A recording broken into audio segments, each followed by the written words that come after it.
আসসালামু আলাইকুম। এবার বিপিএল এ সব থেকে বেশি রান কার, সব থেকে ছক্কাই বা বেশি কোন বিদেশি? এটা কোনো বিদেশির না, এটা বাংলাদেশি প্লেয়ারদের আন্ডারে সব ছক্কা, সব রান বেশি, সব উইকেট সব এক বিপিএল এ পেয়েছে এবার বাংলাদেশিরা। কোনো বিদেশি কারো খানা নাই, এবার বাংলাদেশিরা সব পেয়েছে। এবং যে দুই তরুণ তুর্কি সব থেকে বেশি ছয় মেরেছে তারা আমাদের বাংলাদেশি।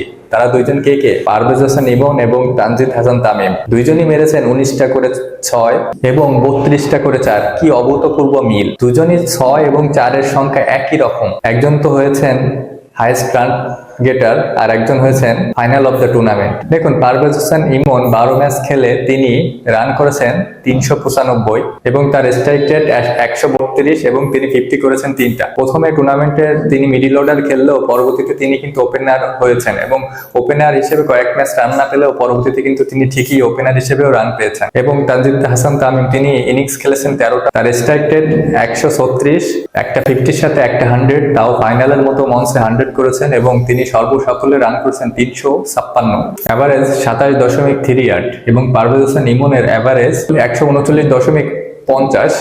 পারভেজ হোসেন ইমনের এভারেজ, তার মানে বোঝা যাচ্ছে যে পারভেজ হোসেন ইমন কতটা ডেডিকেট নিয়ে ব্যাটিংটা করেছেন এবং প্রত্যেকটা ম্যাচে তিনি ভালোই রান পেয়েছেন। দুই একটা ম্যাচ বাদে আর সব কয়টা ম্যাচে তিনি তার 40-এর নিচে কোনো রানই নাই। পারভেজ হোসেন ইমনের হাইয়েস্ট রান 65 এবং তানজিদ হাসানের 100, সেটা ফাইনালে করলো। দুইজনের 6 এবং 4-এর মারগুলো প্রায় একই রকমের, একই স্টাইল এবং একই ধরনের। এবং 19টা 6 মেরেছে দুই ব্যাটারি 19টা করে এবং 32টা করে 4 মেরেছে দুই ব্যাটারি। জাতীয় দলের এই দুই ওপেনার দুইজনই দারুণ যে ফর্মে ফিরেছেন সেটা কিন্তু বোঝাই যাচ্ছে।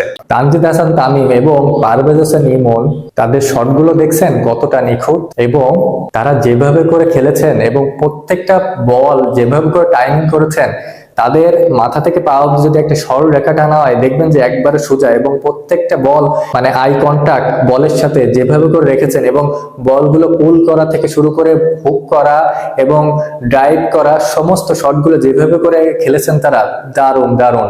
এবং প্রত্যেকটা বল দেখবেন যে ব্যাটের মাঝখানে লাগানোর চেষ্টা করেছেন এবং বড় বড় ছয় মেরেছেন। 19টা করে 6 মেরেছেন এই দুই ব্যাটসম্যান এবং 32টা করে 4 মেরেছেন এই দুই ব্যাটসম্যান, বাংলাদেশের দুই ওপেনার। এবং এই দুই ব্যাটারি পাওয়ার হিটিং করতে পছন্দ করেন, পাওয়ার প্লেটা খুবই ভালোভাবে কাজে লাগাইতে পারেন এবং এই দুই ব্যাটারি দারুণ দারুণ বড় বড় 6 মারতে পারেন। তার প্রকাশ এই টুর্নামেন্টে 19টা করে 6, এটা কিন্তু চারটেখানি ব্যাপার না।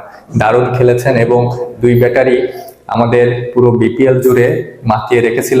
সিলেট তো প্রথম কোয়ালিফাই পার করে দ্বিতীয় কোয়ালিফাই রাজশাহীর কাছে হেরে যায়, আর রাজশাহী ওয়ারিয়র্স তো ফাইনালে চট্টগ্রামকে হারিয়ে চ্যাম্পিয়ন হয়ে যায়। এই দুই ব্যাটারের কোন ইনিংসটা আপনার কাছে সব থেকে বেশি ভালো লেগেছে অবশ্যই জানাবেন। ভালো লাগলে পাশে থাকবেন। ধন্যবাদ।